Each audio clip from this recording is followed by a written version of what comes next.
अभी तुम सोच रहे होगे कि वापस से स्टेट ट्रांजिशन डायग्राम पढ़ेंगे, तो नहीं। आज के वीडियो में हम पढ़ने वाले हैं अबाउट जॉब स्केड्यूलर। अब जॉब स्केड्यूलर क्या होता है, ठीक है, आराम से आते हैं उस पे। सबसे पहले देखो, जो हमारा प्रोग्राम है वो प्रोसेस कब बनता है, जब वो हमारे सेकेंडरी मेमोरी से उठ करके हमारे मेन मेमोरी की तरफ चला जाता है, मेन मेमोरी को रीच कर जाता है, तो वो बन जाता है तुम्हारा प्रोसेस, राइट। अब देखो, ये तो सबको ही पता है। अभी जाएगा कैसे, कैसे जाएगा, हम यहाँ से इसे उठाएंगे और तब यहाँ तक ले जाएंगे, है ना। तो जब सेकेंडरी मेमोरी से चलना शुरू किया, मतलब अभी हमारा जो प्रोग्राम है वो अभी न्यू स्टेट में है, ठीक है। तो अभी वो जस्ट क्रिएट ही हुआ है कह सकते हैं, तो यहीं पे काम आ जाता है जॉब स्केड्यूलर का। देखो, इस तरह से बहुत सारे प्रोग्राम्स हो सकते हैं जो एक साथ निकल रहे हैं मेन मेमोरी के लिए, ठीक है। आराम से एक साथ गए हैं कि मेन मेमोरी के लिए, ये सारे रास्ते में है। लेकिन एक साथ कौन कौन से प्रोग्राम को प्रोसेस बनाना है, ये रिस्पॉन्सिबिलिटी होती है जॉब स्केड्यूलर की। ये जॉब स्केड्यूलर हमारा डिसाइड करता है। अब क्यों, वो बाद में देखेंगे, पहले देख लेते हैं कैसे डिसाइड करता है। डोंट वरी, आज के वीडियो में देखेंगे, एंड तक देखना। तो देखो, अभी जॉब स्केड्यूलर ने देखा कि 1 2 3 4 5 5 प्रोग्राम्स जो है वो आ रहे हैं मेन मेमोरी की तरफ, प्रोसेस बनने की तरफ, राइट। उसने क्या किया, आराम से P1 को उठाया, P3 को उठाया, और चलो P5 हो गया, तो चलो P5 को उठाया और P7 को उठाया। उसने इन तीनों को उठा लिया, बोला कि मैं पहले इन लोगों को पहुंचा रहा हूँ, बाकी लोग आराम से ले जाएंगे बाद में, ठीक है। क्योंकि इनको ले जाने का काम जॉब स्केड्यूलर का होता है, ठीक है, जॉब स्केड्यूलर का होता है, उनके बिना ये मेन मेमोरी रीच ही नहीं कर सकते। तो जॉब स्केड्यूलर ने क्या किया, आराम से बहुत सारे इंस्ट्रक्शंस थे, लेकिन उसमें से उसने सिर्फ और सिर्फ 3 इंस्ट्रक्शन को सिलेक्ट कर लिया, और उन तीनों इंस्ट्रक्शन को उसने पहुंचा दिया मेन मेमोरी में।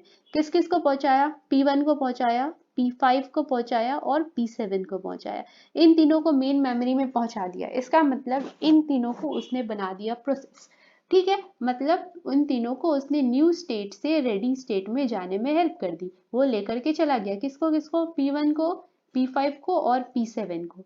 ये रिस्पॉन्सिबिलिटी हो गई जॉब स्केड्यूलर की, ठीक है। तो इसी को हम बोलते हैं जॉब स्केड्यूलिंग। जॉब स्केड्यूलर का दूसरा नाम भी होता है, वो होता है लॉन्ग टर्म स्केड्यूलर, ठीक है। ये चीज ध्यान रखना, जॉब स्केड्यूलर का दूसरा नाम इज लॉन्ग टर्म स्केड्यूलर। अभी तुमने देखा कि मैंने क्या बोला, कि यहाँ पे बहुत सारे प्रोग्राम्स आ रहे थे, लेकिन उसने सिर्फ इन तीनों को चूज किया, वाई। यही सबसे डिफिकल्ट काम होता है, इसीलिए हम बोलते हैं कि जॉब स्केड्यूलर की जो ड्यूटी है वो इतनी आसान नहीं होती है। वो रैंडमली पिक नहीं कर सकते हैं, वाई। अब इस वाई का जवाब जो है वो हम ढूंढते हैं, ठीक है। मैं सवाल बोल रही थी, ठीक है। देखो, कोई भी प्रोसेस जो है वो एग्जीक्यूट होने के लिए उसे क्या क्या चाहिए, उसे चाहिए सीपीयू और चाहिए उसे आईओ, ठीक है। उसे यही दोनों चीज चाहिए। अब मान लेते हैं कि वो कोई ऐसा प्रोग्राम उठा लेता, मान लेते हैं P1 एंड P3, वो उठा लेता, ये कुछ भी हो सकता है, ठीक है। तो कोई ऐसा प्रोग्राम तुम्हारा उठा लेता, ठीक है। हाँ, तो कोई ऐसा प्रोग्राम जो है वो उठा लेता, जो मान लेते हैं इन दोनों को, P1 को भी बहुत ज्यादा सीपीयू की जरूरत है और P3 को भी बहुत ज्यादा सीपीयू की जरूरत है। मतलब हमारे दोनों ही प्रोग्राम को बहुत ज्यादा सीपीयू की जरूरत है। तो क्या होगा, सीपीयू हमेशा बिजी बिजी बिजी रहेगा। ऐसा भी हो सकता है कि P1 जो है वो सीपीयू के साथ बिजी है और P3 जो है वो बाहर वेट कर रहा है, जल्दी निकल वाली कंडीशन है, ठीक है। ऐसा कर रहा है, और यहाँ आयो बेचारा चुपचाप बैठा हुआ है, इसे यूज करने वाला ही कोई नहीं है। तो ये डिजायर्ड केस नहीं है, राइट। यहाँ पे आयो हमारा चुपचाप बैठा हुआ है और सीपीयू परेशान है, ये ओवर स्केड्यूल हो चुका है। P1 जो है वो उसकी जान छोड़ने को तैयार नहीं है, बिकॉज इसको बहुत ज्यादा जरूरत है। और P3 है, उसे भी आगे एग्जीक्यूट करने के लिए सीपीयू की जरूरत है। वो बाहर से ऐसा बोलते हैं ना, गेट पे चिल्ला रहा है, भाई जल्दी खोल जल्दी खोल जल्दी खोल, ऐसा कुछ सीन हो रखा है।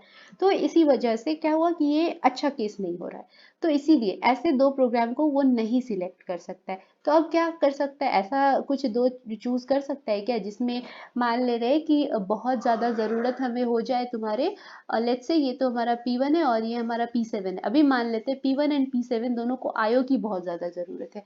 अभी P1 जो है वो आयो यूज कर रहा है, बैठा हुआ है आराम से आयो यूज करने।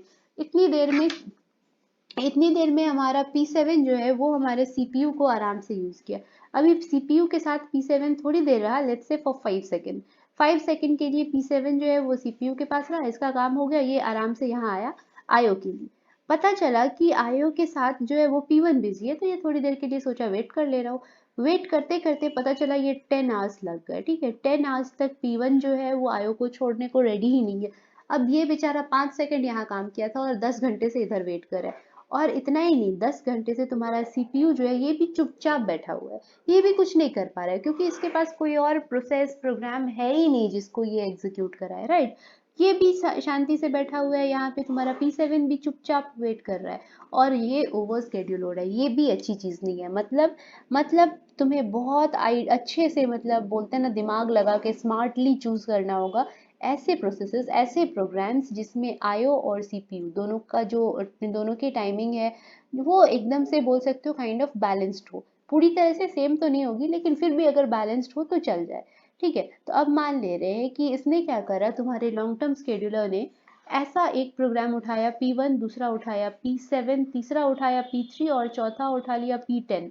अभी इसमें क्या है कि P7 और P10 ये दोनों ऐसे हैं जिन्हें बहुत ज्यादा आईओ की जरूरत है, और P1 और P3 ऐसे हैं जिन्हें बहुत ज्यादा सीपीयू की जरूरत है। अभी देखो, अभी P1 आराम से यहाँ पे सीपीयू के साथ बैठा हुआ है, और P3 वेट कर रहा है, और इधर P7 इधर लगा हुआ है, मतलब आयो के साथ P10 वेट वेट कर रहा है। इसका काम हो गया, ये इधर आया, तब ये चला गया। अभी देखो इस चक्कर में क्या हो रहा है कि सीपीयू और आयो ये दोनों हमेशा बिजी रह रहा है, कोई भी एक आइडल नहीं बैठा हुआ है। ठीक है, आइडल नहीं बैठा हुआ है, ये काम कर रहा है। ये P1 से फ्री हुआ तो P3 भाग के पकड़ा इसको, और ये P7 से फ्री हुआ तो P10 पकड़ लिया, फिर P3 से फ्री हुआ फिर वापस से P1 आ गया।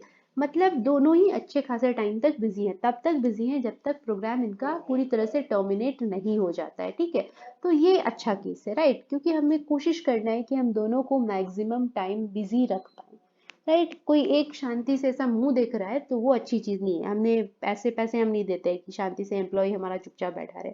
तो इसीलिए हम कहते हैं कि जॉब स्केड्यूलर यानी कि लॉन्ग टर्म स्केड्यूलर की जॉब इतनी आसान नहीं होती। उसे फिल्टर आउट करना होता है कि कौन कौन से ऐसे प्रोसेसेस को वो सिलेक्ट करे कि बहुत अच्छे से सीपीयू और आईओ जो है वो बैलेंस हो जाए। तो ये थी कहानी जॉब स्केड्यूलर की। नेक्स्ट वीडियो में हम शॉर्ट टर्म स्केड्यूलर के बारे में देखेंगे।